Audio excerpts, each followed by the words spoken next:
Kapag nagdesisyon kang mag-abroad, usually yung contract ay 2 years, minsan even more pa nga. Sa loob ng 2 years, ang dami pong pwedeng mangyari na hindi mo inaasahan. Sa guest natin today, habang nasa abroad siya, doon namatay yung asawa niya. Anong gagawin mo kapag merong unexpected na nangyari while nasa abroad ka? Yan yung tuklasin nating story ngayon sa ating Be Empowered program. Kasama ko yung special guest natin. Ano pong pangalan ninyo? Grace po. Grace. And ilang years ka na total sa abroad? 17 years na po. 17 years. Anong reason kung bakit nag-decide ka na mag-abroad? Dahil po sa mga anak ko po na sa pag-aaral po nila. Pag-aaral talaga Opo. ng gastos kasi yung pag-aaral, especially kapag college na. Pero taga saan po kayo sa Philippines? Sa General Santos Sa po. Jensan. And saan ka unang bansa nag-abroad? Sa Saudi po. Saudi, ilang years ka rin sa 2 Saudi? years po. Saudi, kamusta yung experience? Sobrang ano din po doon kasi yung weather at saka doon nag-suffer din ako ng sobrang pangungulila po. Kasi first time ko po yun. So, ang laking adjustment. Opo, malaking Pero doon sa adjustment Saudi, yung nag-abroad ka, hawak mo passport mo? Hindi. Hindi po. Amo mo Hawak talaga. talaga ng amo. May day off pala. Wala po. Wala rin. Talagang araw-araw. Opo. Pag Ramadan, Kaya ang hirap rin, di ba? Opo. So, lahat ng yan, tiniis mo para sa anak mo. And then, hindi ka na nag-renew doon. Hindi na po kasi. Bakit? Bakit di ka nag-renew? Sobrang lungkot po kasi walang day off. Kaya nung natapos na po yung kontrata ko, sabi ko, never na akong babalik.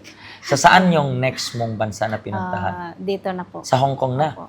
And then, nung una mong pasok dito sa Hong Kong, dahil sa day off, dahil sa sahod, gano'ng kakatagal dito sa Hong Kong na?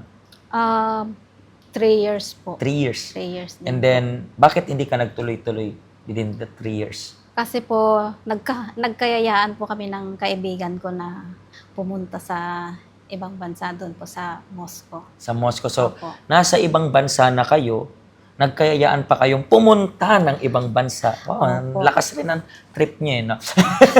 Pero, okay. Napili nyo Russia. Opo. So, parang, from dito sa Hong Kong, nag-Russia kayo or umuwi pa muna kayo ng Pinas? Diretso na po. Diretso from dito? Opo. So, parang nag-cross, kayo? Cross So, nagpunta kayo sa Russia. Opo. And then, sa Russia, ilang years kayo dun? Mga 4 years din po. 4 years. Opo. Pero bakit Russia yung napili naman ninyo? Kasi po, ang namin is bali stepping stone namin kasi gusto namin lumipat ng France po. So, okay. Pilipinas ng ibang bansa sa Hong Kong para mangibang bansa sa Russia para mangibang bansa sa France. Opo.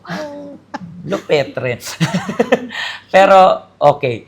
Sa Russia, kamusta naman sana dun? Kasi tumagal ka rin 4 years, di ba? Opo. Maganda po doon kasi malaki po yung pasahod doon. Mas malaki yung sa Russia kaysa dito sa Opo, Hong Kong. mas malaki po. Pero doon may day off doon? Wala naman. May day off po. May day off rin. So parang mas okay Oo, doon. opo. Pero dito sa Russia, dito yung nangyari yung hindi mo inaasahan. Opo.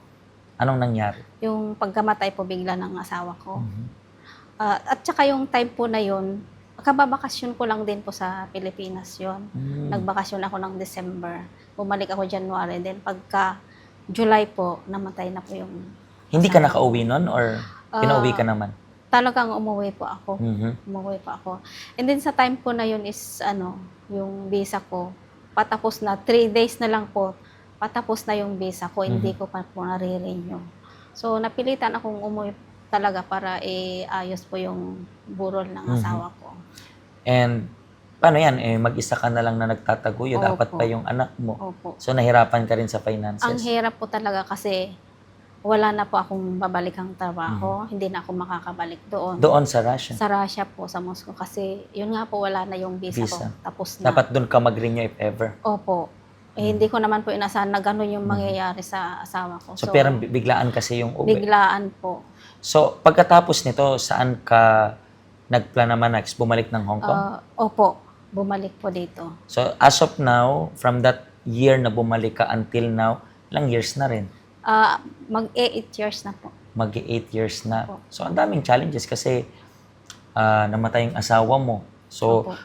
syempre, automatically magkakaroon rin ng financial problem. Talaga So, po. paano mo dinil yung financial problem mo?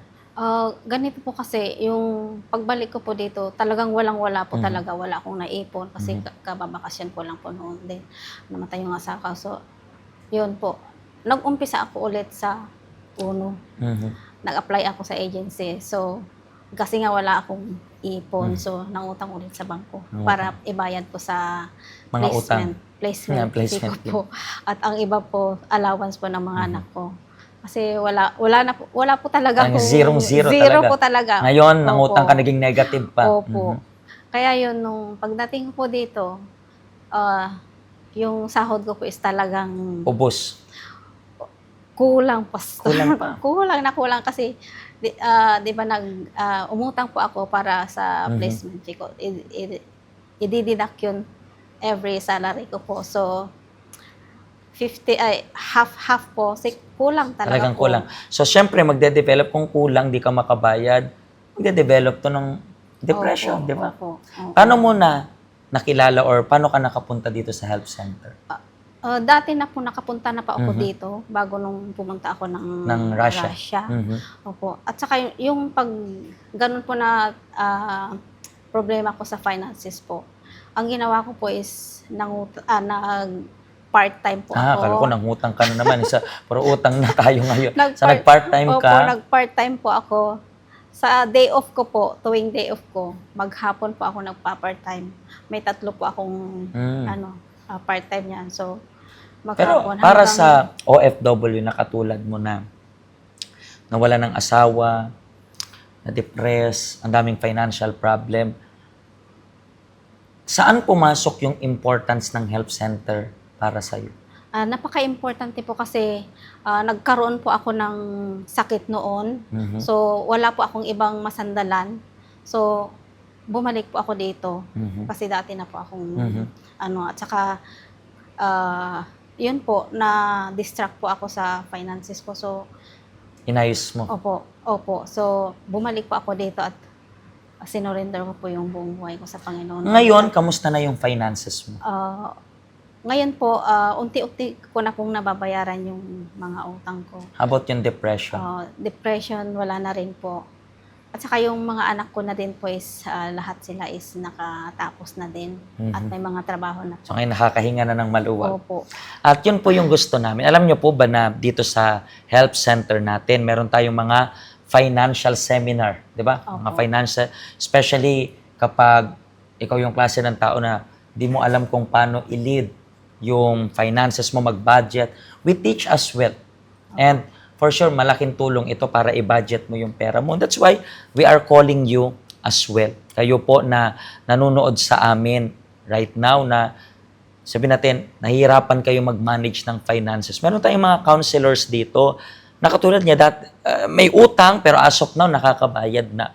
Ang problema kasi sa utang, kapag nabaon ka na sa utang tapos hindi mo na alam kung ano yung gagawin mo. Actually, yan po yung mapapanood ninyo sa next episode natin. Kapag nabaon ka na sa utang tapos hindi mo na alam kung paano bayaran, ang papasok sa isip mo, magpakamatay. Pero hindi mo kailangan tapusin yung buhay mo. Kailangan mong tapusin problema mo. That's why, visit our help center. Try. May mga counselor tayo dito for free para matulungan ka na hindi mo solohin yung problema mo. Nandito kami para tulungan kayo. Kung meron kayong kailangang information, tawag lang po kayo at masaya po kami na tutulungan kayo sa lahat ng hamon ng buhay ninyo. Pagpalain po kayo ng Diyos. Hello, ako po si Pastor Joshua dito po sa UCKJ Help Center dito po sa Hong Kong. At yung mga napanood nyo pong testimony ay mga testimony ng mga OFW dito sa Hong Kong. Pero I believe makaka-relate rin naman kahit nasaan po kayong bansa. Basta OFW. Ang help center po natin ay walang pinipiling religion. Base na rin po sa name, Health Center. Kung kailangan nyo po ng karagdagang information, nandito lang po sa baba lahat ng information na kailangan ninyo. Kontakin nyo lang po kami at magiging masaya po kami na matulungan ka, ma-assist ka, nasaan man po kayong bansa. Pagpalain po kayo ng Diyos.